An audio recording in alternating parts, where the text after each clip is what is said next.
So options. Options are the right to buy or to sell additional shares of stock. Now, what distinguishes an option from a security is that it's a right. You don't have to buy. You can buy if it's to your advantage, or if not, you don't have to exercise and do the sale or purchase called for by the option. The call option is the right but not the obligation to purchase at a set price. And these are the options we're most familiar with. A stock option to employees is an example of a call. You join the company, they say your options will be priced at 25 cents a share. If the value of the shares drop below 25 cents, you won't buy for 25 and sell for less than 25. You wouldn't do that. However, if your price is 25 cents and it goes up to say $5, well, now you're talking. You will buy at 25 cents, you'd sell at $5 and make a handsome profit.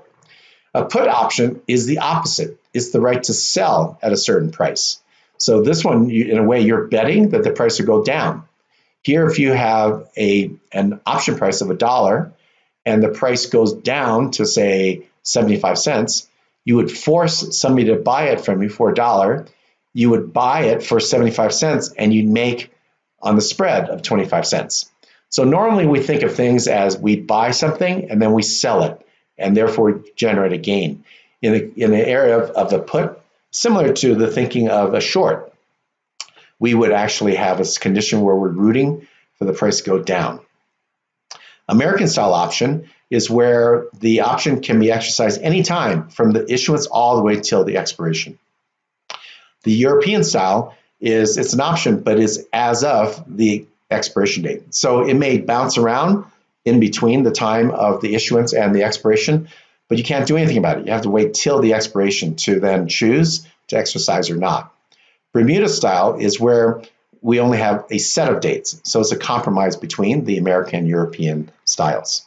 Option payoffs. So there are things we call payoff diagrams, and they depict graphically the condition of whether you're making money, where you're in the money, or you're losing money, which means you're out of the money, or you break even, where you're at the money. It's a simple idea behind an option. Because we know that the value of an option is dependent upon the market price, we now have a way to quantify how the option value changes based on different market prices. And they look like this. Again, they're graphical depictions of how things work. The first is on a call option and where you're out of the money. So you have an option to buy at $3 and the stock is only worth $2. You would not exercise an option to buy at $3 only to turn around and sell it for $2. So in that case, it's worth $0.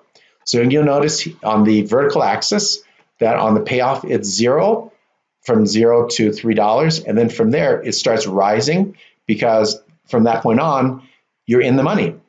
As the stock keeps going up in value, you would exercise the option at $3, sell it at market, and start making some money.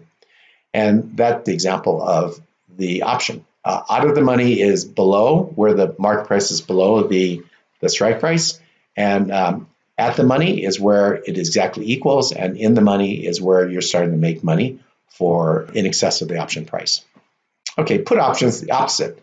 You're rooting for the price to go down. If the price goes down, that's when you start making money. So notice that the payoffs are the opposite side. It's to the left of the exercise price. Because if the price in the market is higher than your strike price, you would never execute the put. Why would you force somebody to buy from you at a lower price and you would have to cover by paying a higher price to buy the stock to sell it to them at the cheaper price? You would just never do that.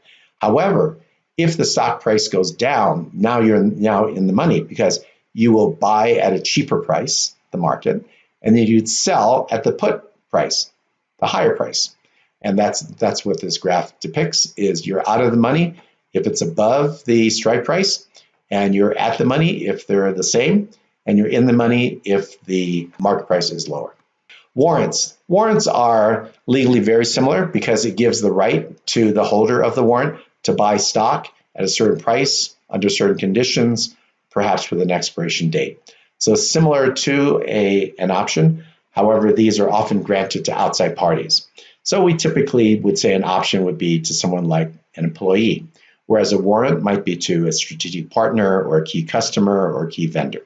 That's the distinction. But legally, they look very similar. It gives the right for someone to buy your stock at a set price up to a certain date with certain provisions. The value option, we have the situation where the market price is 10 and the strike price is 10. So in the old days, we would look at that and say there's zero value. Now, as of that instant in time, the value is zero, because if you bought it for 10 and you sold it for 10, you made zero, but it's worth money. Here's how you always remember an option's worth money. If it's a $10 market price and a $10 strike price, and there's, say, a year or two left for the option to run, there's value. Why? Not because of today, but because in the future, the market price may rise. If the market price rises, now you're in the money. So because of this, it's worth something. It's hard to quantify how much, but it's certainly not zero. Just the mere possibility that you can make money between now and the expiration of the option means it's worth something. So what we've done is tried many models in finance to quantify this, and we end up with Black Scholes being kind of the most commonly used method. And it's a very complicated mathematical formula, but the thing to remember is that there are certain factors that give rise to the Black Scholes model method. One is the underlying price. Of course, we need to know the market price. Next is the strike price or the exercise price. Of course, that matters. Then the third is time. If there's a lot of time left before the option expires, there's a possibility to make money. If the time frame is very short, like tomorrow, there's not a lot of time for the stock to move to create a lot of value. Then there's an implied volatility. If your option is on a company that rarely ever moves or moves much in terms of the market price, it's not very exciting. What you really like is a lot of volatility. Why? If the market price of the stock drops, then your option's out of the money, but who cares? The option doesn't cost you any money, you just simply don't exercise it. However, if the market price jumps high, now you're in the money and you're happy to exercise your option at the strike price because the market price rose a lot.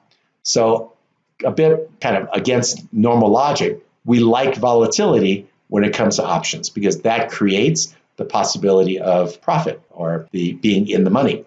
And the other is the risk-free interest rate because there's an opportunity cost for you holding an option that must be considered in the value of the option. So the formula looks like the following, and we rarely ever do the longhand math. There are many ways online. If you simply type in Black Scholes formula, you'll find where you can just input the factors and out will come the result of this calculation. So summarizing this chapter, the securities we commonly see in a venture would be common shares to founders and managers, then preferred stock to angels and venture capitalists. We may see convertible debt for early funding that has a difficulty in establishing a value, or we might see a more recent variation of how to deal with this valuation issue or uncertainty, and that's called a safe agreement, where we get the money up front, but we don't establish the price for the investment until some later point in time based on the formulas and discounts, if applicable, inside the safe agreement. Then we looked at options, and they could be in the form of calls or puts or warrants. We often see options for stock options, very common in a venture. We often see warrants that are used to entice outside parties to do something. It could be to be your customer, your supplier, or your partner. Or it could be to some board members to provide some incentive to them. Puts are used in certain circumstances, but are not as common as calls and warrants. All right, so that's it for Chapter 14, Financial Securities.